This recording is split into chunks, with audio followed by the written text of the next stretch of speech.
Welcome again. Thank you. And I know it's been a long day for you and I. And I know I sit between you and a very special long weekend, but I ask you for actually one broad ask, just to think very carefully about this report and your decision. Local 79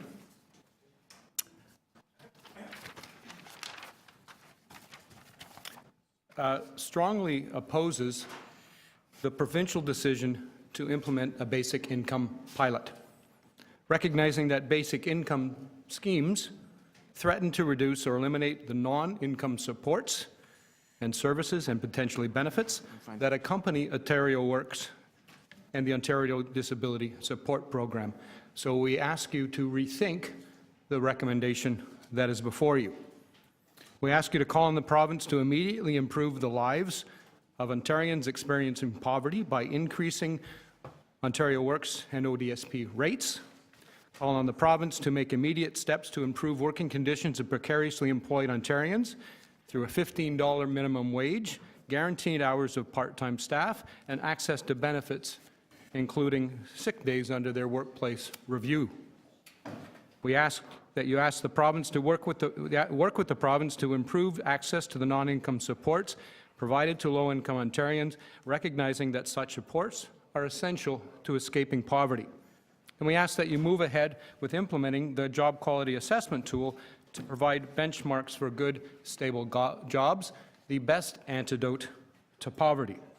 In January of this year, Local 79 discussed basic income and other issues with over 440 of our members who work in employment and social services at Lunch and Learns in their offices, their workplaces. In addition, we had 147 online survey results. If basic income schemes reduces non-financial supports, it will negatively impact people experiencing poverty. Basic income schemes fail to address fundamental issues related to poverty. The staff report does provide a robust discussion of growing in precarious employment in Ontario and does have big cautions about the basic income pilot project, but yet urge we proceed. From our perspective, we would then either wittingly or unwittingly partaking in a big public policy risk. Local 79 and the broader labour movement and numerous independent analysts argue that basic income merely allows employers to continue making work more precarious.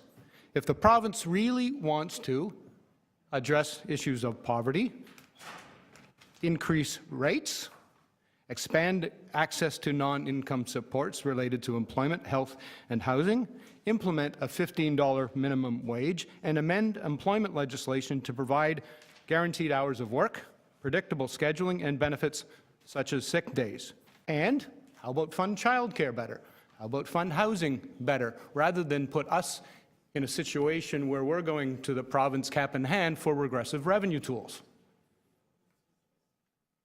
So we urge that you think carefully about this big public policy question before automatically telling the province to proceed with a public policy choice that has huge risk for those in poverty.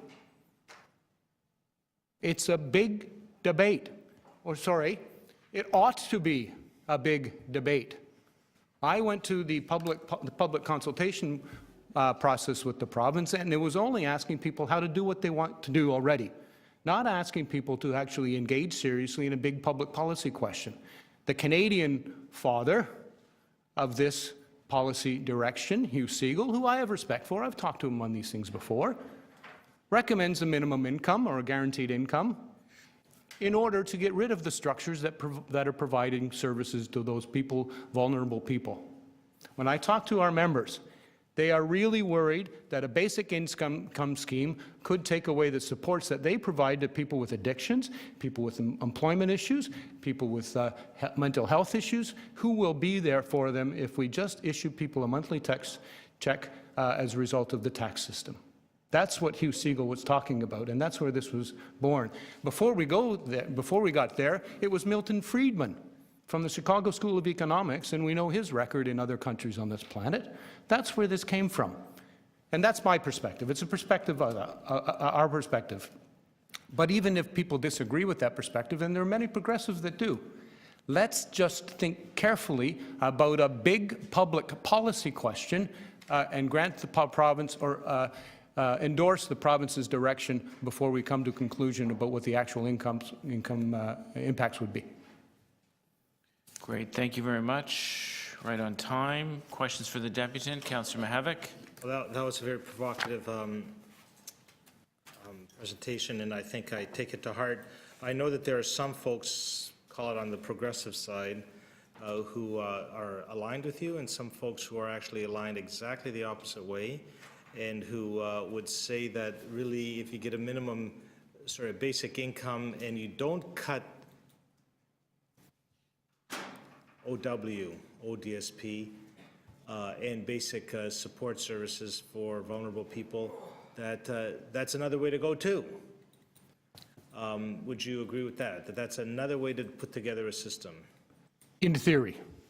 In practice, actually tabulate the cost, and it's in the tens of billions of dollars of what it would cost to do not only the basic income, but then keep the supports in place or buttress the supports that are needed to actually get people out of poverty, and ask the taxpayers if they would actually pay that cost.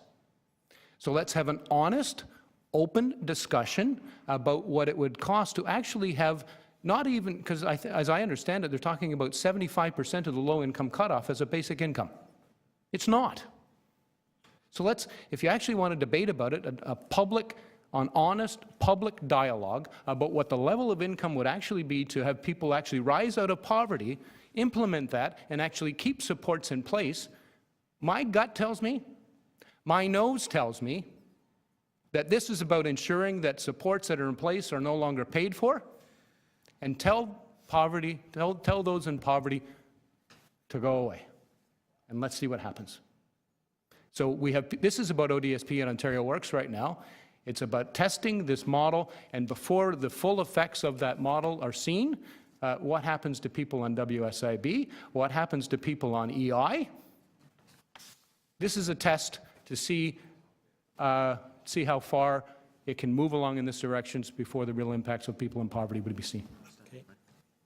So that's our perspective. Let's think about this carefully. I know there are people that are allies of mine that have different views on it. But let's actually have that discussion rather than going headstrong into a policy that could have impacts we don't want. It's a paradox from my perspective. Thank you.